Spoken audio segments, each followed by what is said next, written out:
Isa na lang.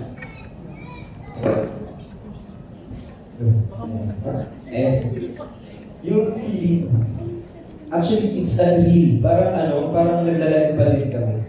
Kasi everything happens spontaneously. Tapos, nung nakarating kami dito, with the help of Ma'am Anna, thank you so much po. Sobrang salamat.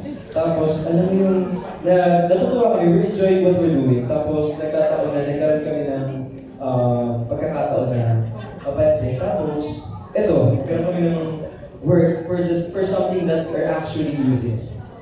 So, nakakatuwa, nakakataba ng gusto.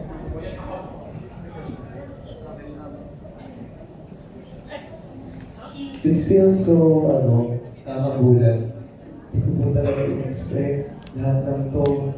Sobrang nagustuhan po ako. Sobrang thankful talaga ako kay Isa na pinagkatiwalaan na po kami sa brand na to.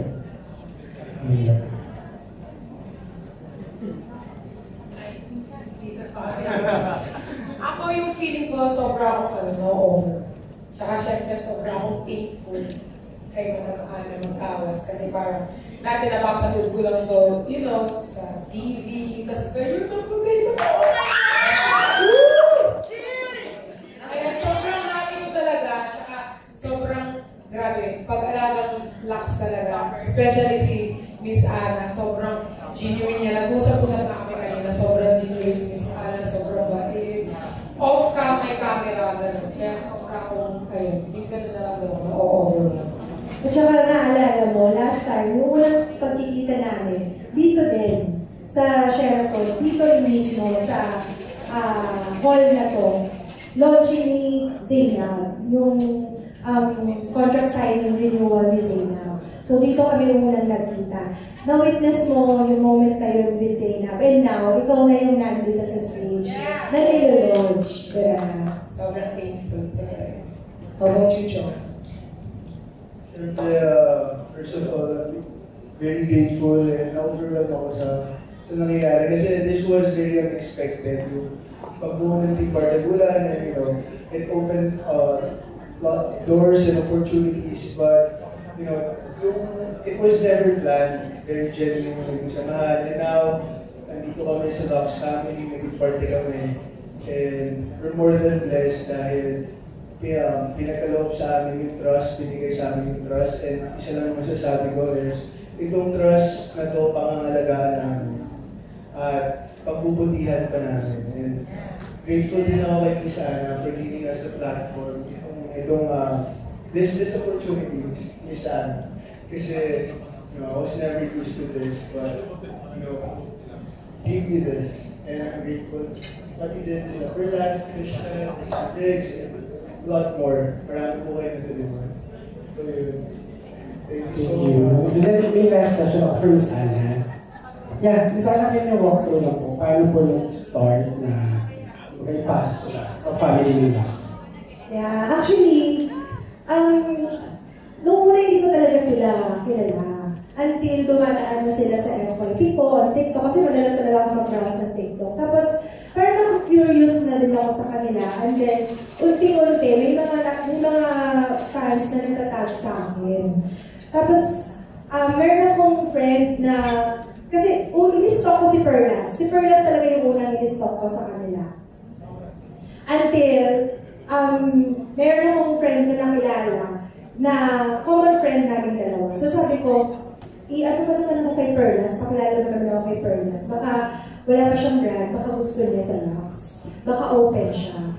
And then yun nga, pumayag naman si Perlas makipagkita. Kasi sabi ko, mag-meet muna kami. Kausapin ko muna siya kasi, again, syempre, I want to hear from her muna kung okay ba sa kanya yung produkto before she endorse. Kasi yun naman talaga yung gusto ko, galing sa kanila mismo, na yung experience nila dun sa product, yun yung ilalabas nila sa mga tao. And yun na, nagdire-diretso na. Tapos, sumatay kami lang ng GMA Gala, sinama ko si Perlas. And yung pagkaka-involved ni Christian, ni Cholo, tsaka ni Briggs, eto, unexpected din talaga. Sobrang bilis na mga pangyayari na hindi alam ni... At first, tinanong ko si Perlas, sabi ko, pwede ko bang makuha yung number ni Christian. Kasi nag-meet ko si...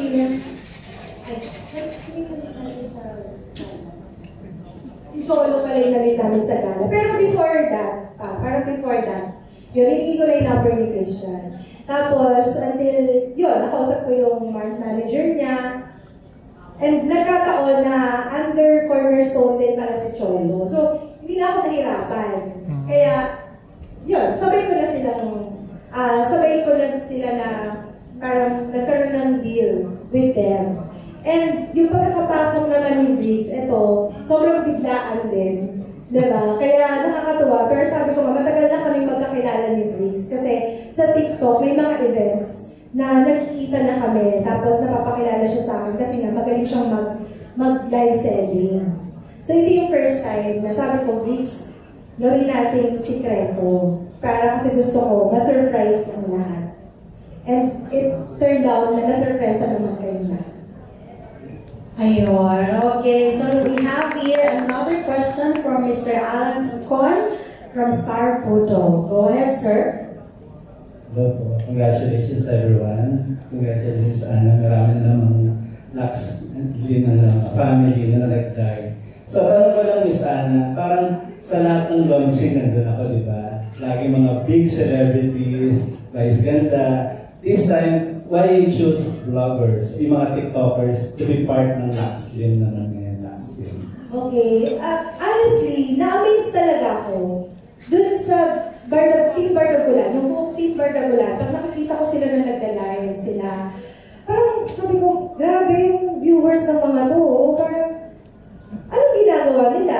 Yun lang. Kaya sabi ko kanina dun sa post ko, ano bang meron sa Team Bardagulan? Bakit niyo sila sobrang minahal? And nakakatuwa lang kasi na makita na gano'n yung support ng mga tao sa kanila, di ba? Na sila, mga totoong tao, nag-entertain lang naman sila ng mga viewers para makawala ng stress, di ba? And somehow, kahit ako, nawawala din yung stress ko sa kanila kapag napapanood ko sila. And this time, bihira kasi yung ganito, na yung mga small influencers na bibigyan ng chance na ma-launch ng ganito, di ba? Bibihira kasi yun. So sabi ko, I want them to give kung ano yung binibigay ko din sa iba. Gusto kong maranasan din nila. Because sa tingin ko, deserve naman ng mga batang to yun. Kasi, na-feel ko naman, like, nung magkasama kami ni Perlas, ayan, so, unang live namin, nung napakita namin, invite ko siya sa bahay. And yung pagkakausap ko, nung nakausap ko sina Cholo, sina Christian, and si Briggs. So, itong mga batang to, na ang daming nagmamahal sa kanila at sumusuporta, for sure, mas matutuwa yung mga fans nila na makita sila sa ganitong eksena, na binigyan din sila ng ano yan, ng parang moment, di ba? Yung moment nila. Thank you, Miss Ana. May para ka na. Kasi dahil showbiz vloggers kami, lagyan natin ng konting showbiz yung question dito. Kasi parang nagulat kami kanina nung pagpasok ni Chris. Yung dali-dali niya yung flowers. Kala namin kay Perlas yung ibibigay. Pero nagulat kami bakit kay Christian yung binigay. Siyempre, we want an answer, di ba? Para hindi naman din kami curious why it happens. There's something with the two of you. May gano'n, di ba? There is, ano po, tawag dito, kasi yung group namin sobrang close. And right now, si Christian is super close, super close with me at the moment. Yeah, somehow. So, sa kanya ko ano kasi feeling ko, long overdue na kailangan niyo makareceive ng power. Reaction na reaction. Nagulat ka, di ba? Nagulat ka rin. Nagulat ako, hindi ko siya expert. Kasi parang lately lang, may ipahitrip siya na ganyan sa akin. Ayun. Totoo ko. Di ba na-open si Perlas nung hindi sa'yo binigay yung flowers? Hindi naman po. Kasi alam ko rin ako po yung nasa kanila. Ano yung alam mo? Hindi ko wala ako open kasi binigyan naman ako niya yung malaman.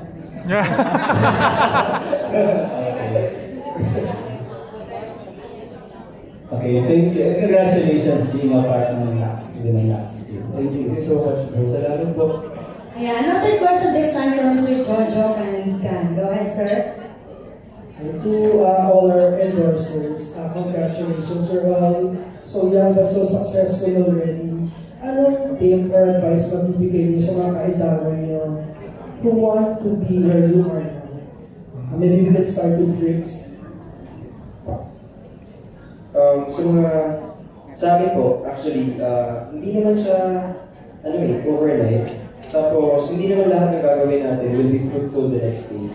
So, I think the best thing that we can remember is be thankful for those who actually trust us and for those who actually watch us. Kasi syempre, without those people, I just want to thank everyone for always watching us. Kahit minsan nagkakamali kami, minsan may mga bagay ka lang pinasa sa maganda. But at the end of the day, we're able to correct ourselves because we're able to teach us what's the better thing to do. So, we have to know better if we did something wrong, and then let's keep on trying. Thank you. Sa akin naman po, naniniwala kasi ako sa kasabihan na no man is an island. Kagaya po ng ako, for example, hindi ko kaya to kung wala ang timbang dagulan, hindi ko kaya to kung wala ang mga nagsusuporta sa amin. Kaya ang tatandaan nyo lang na huwag kayong mag-iba, diba? Kasi nandyan lahat ng mga tao na naniniwala sa inyo. Diba? Ngayon lang po. Ako naman po kapag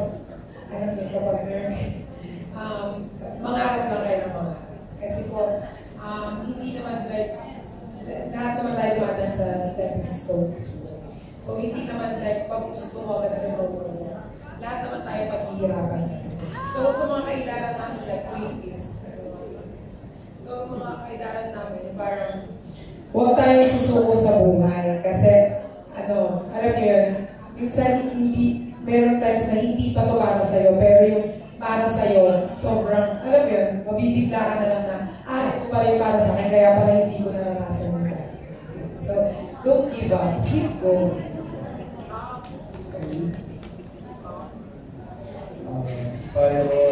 Appreciate yourself, be organic, be raw, be authentic. Kasi, makikita yun ng tao madami ng secret eh. Kaya feeling ko pumatak din yung Team Bartagul. Before, wala naman Team Bartagul. It was just us really hanging around sa life, but eventually na-forming Team Bartagul. Because naging part na din ng Team Bartagul yung mga viewers. Nakita yung raw organic ng life namin. Wala ko akong script na sinusundan or wala akong planos na ito gawin mo. It just so happens naturally. Feeling ko for it to work out, you have to put money into it. So yun, puso lang. My last question to Miss Anna. It's one success after another for you. We saw each other yesterday sa negosyo rules. Nakita ka naman. By getting these young endorsers, these young successful endorsers already sa age nila, are you driving home the message na you are prioritizing yung mga tao sa age nila to focus already on beauty? Kasi di ba yung iba ang ginagawa na lang pag beauty, pag matanda na, o kung may damage na, sakala makabulin. But I'm really impressed na, di ba, damage by age, damage by weather, or whatever, but I'm really impressed na kayo, proactive kayo mag-isip na bata pa lang, simulan na, ganun po ba? Yes, kasi pinapalawak din talaga namin yung message na hindi lang siya limited sa mga ka-age ko, diba? Kasi ako I experienced that before. Sabi ko nga, yung skin ko dati, hindi ganito. Like, yung face ko, mas matanda tingnan compared sa age ko. Yun yung before. Siyempre, ang sakit na makarinig din ng ganun pagka nasasabihan ka na, talaga mukha kang parang mukha kang mas older kaysa dun sa age ng face mo. It's because hindi ko naalagaan yung balat ko. Hindi ako marunong mag-apply ng mga sunscreen before, hindi ko alam yung mga collagen, yung mga ganyan, ng mga supplements na pwede palang makatulong. And ngayon, gusto ko rin ipaabot sa mga younger generations na it's better to start ng mas young. Like, yung sunscreen, nito ko lang nalaman na kahit pa sunscreen na. Kasi iba na talaga yung init ng araw natin ngayon. Ang social ng packaging ng lahat ng produkto. Thank you so much. Salamat, congratulations. Alright, kaya Lux, sobrang social. Okay, we have here another question, this time from Net25, Sir Mark. Hi, good evening everyone. 3 questions na para sa lahat. So, to Miss Ana Magawas. Ano yung parang qualities na nakita mo dito sa mga influencers and what made you decide to get them as newest ambassadors? Aside from the followers, yung numbers ng followers nila. And then for the 3 boys, ano yung i-advise nyo from other boys out there na may resistance, kumbaga sa parang, di ba may toxic masculinity pa rin na ngayon, sa paggamit ng mga Lux products and for health and wellness. And then for Miss Perlas, ano yung tingin mong best attitude or characteristics mo that made you shine and parang bakit patuloy na ninanahal ng mga followers? Mauna daw siya. Alright. Ako po, feeling ko yung best attitude na meron ako, yung nagpapakatotoo ako sa sarili ko. At saka, kaya minamahal din ako ng mga tao kasi pinapakita ko kung ano talaga ako. And then, alam mo yun, parang binibigay ko sa kanila yung pagmamahal na kailangan nila. And then parang yung pagiging totoo sa sarili, yun na talaga ang pinaka-importante. Kasi pag hindi ka nagpakatotoo sa sarili mo lang din yung niloloko mo. So, siguro kaya, like million people din ang nagmamahal kasi million. Yan, kasi pinapakita ko ano talaga ako at nagpapakatotoo ko sa sarili ko. Yun. Boys. Pwede po pakiulit ng question. Kasi hindi na doon namin So basically, di ba may pa rin toxic masculinity sa Philippines or around us? So yung paggamit ng mga Lux products, mga beauty products, mga health and wellness products to promote, kumbaga kayo yung magiging catalyst nun na parang yung boys tulad nun, gumamit basically ng mga products na to, na hindi mahiya at gumamit ng mga beauty products to be better and all that. So what advice can you give to them? So, kasi po, kami, if you can see, we all comes in all shapes and sizes. Right? So, what we want to do is actually normalize yung skincare for guys. Kasi skincare naman po kasi is not just for girls. It's for everybody else as well. Kasi, for example, ilang naman babae ang lumalabas sa ilan ng araw. So, basically, lahat tayo kailangan ng sunscreen. And right now, since we have our reach, our platform, then why not use it for the betterment of everybody else? Sa akin, simple lang. Kasi lahat naman tayo nagkaka-acting, nagkaka-pimples, diba? Why not gagamitin din ng lalaki? Diba? Hindi lang babae, diba? Wala masama ang gagamitin natin, diba? Ayun lang. Ako naman, I think, more than pagiging toxic, I think having a healthy lifestyle and pag-aalaga sa sarili mo, how you dress, how you present yourself by the manner of your clothing is a flex, di ba? Having a healthy lifestyle, like, to be honest, may sakit ako, but this tarot diet, very healthy, and yun, taking good care of yourself is it's not showing your feminine side. It's more of taking good care of your health. And yun, mas nakakagwapo pa nga rin, if truthfully, kasi mas alaga mo sa sarili mo, mas minamahal mo sa sarili mo. And makikita yun ng tao. Ayan. So any other questions from our friends from the press? Go ahead, sir. I think they have a question for Ms. Anatoli. Yan. So yung question sa akin is, yung nakita ko sa kanila, yun nga yung kanina na sinabi ko na, kasi parang totoong tao sila. During their life, pag napapanood ko sila, parang matatawa ka na lang na ano ba ang ginagawa ng mga to dito? Parang, sinasabi nila kung ano yung gusto nilang sabihin. Na walang filter. Si Father na lang yung parang nagiging oops, teka lang. Diba? So nakakatuwa. And at the same time, gusto ko din silang i-guide.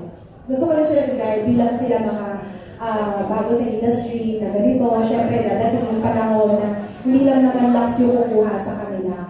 Maraming brand for sure. Ang gugustuhin din, nakuhain sila. And gusto kong maging guide for them para hindi din sila maligaw. At yung katulad na sinabi kanina ni Cholo na hindi nila i-break yung trust, gagawin nila yung best nila, at mamahalin talaga nila yung brand ng buong puso nila. Hello, good evening. I'm John Buena from Kumakaw.com. I'm a blogger. Ms. Hannah, yung first question ko po para sa inyo. What are the roles and responsibilities? Kasi 4 po sila. So, hindi po ba kayo mahihirapan na put them together or have them in separate campaigns? What's gonna happen with the work that they will be doing? So, sila kasi, syempre yung kanilang strength is live selling. And madalas nakikita niyo ako yung nag-live. So sabi ko, gusto ko yung magpahinga. Nakapagod din ako. So, ayun yung isang magiging malaking role nila. Na during our campaigns, yung mga big sale, mga double-digit sale, sila po yung makikita na naka-live. So, may time na mag-work sila ng sila lang. May time na makikita nyo sila na nag-work together. Yeah. So, para din siya isang teamwork. Yeah. So, may very team sa Lux. Nagkaroon na po ba sila ng photo shoot or things? Wala pa po. Kasi nga ito nga po talaga biglaan po talaga rin itong launching na. But is that in the plans? Yeah. So, coming soon, abangan nyo, yan isa pa nyo pang aabangan, yung magiging photo shoot. Kung may recommendation kayo, ano yung recommend nyo na maging team namin, i-comment nyo, i-message nyo, or gagawa na lang ako na parang Q&A. Kasi I wanna hear also the voice ng mga fans nila. Para, diba, makita.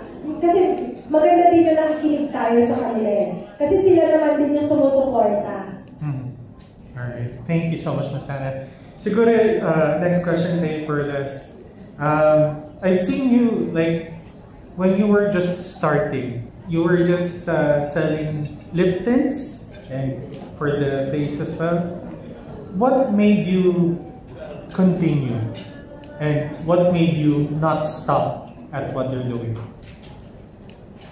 Kasi yun nga, katulad po ng sinabi kanina. Katulad po ng sinabi na nagbilang ako ng LinkedIn dati. Marami talagang RTS, return bestseller, minsan pinagtitipan ako.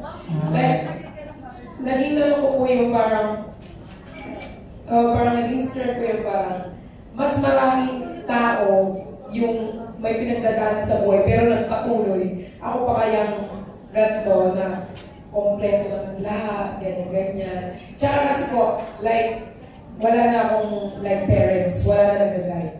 So, kapag sumuko ako, paano ako? So, naging ko yung, kasi funny person ako ever since, kahit nagbebenta ako ng lip tints, naglalagay. So, parang pinagpatuloy ko yung pagiging funny, ganyan, parang happy person. Tapos yun po, parang naging strength ko din yung kasi diba parang na ako, parang I'm alone na So wala na yung so ano ba sinasabi?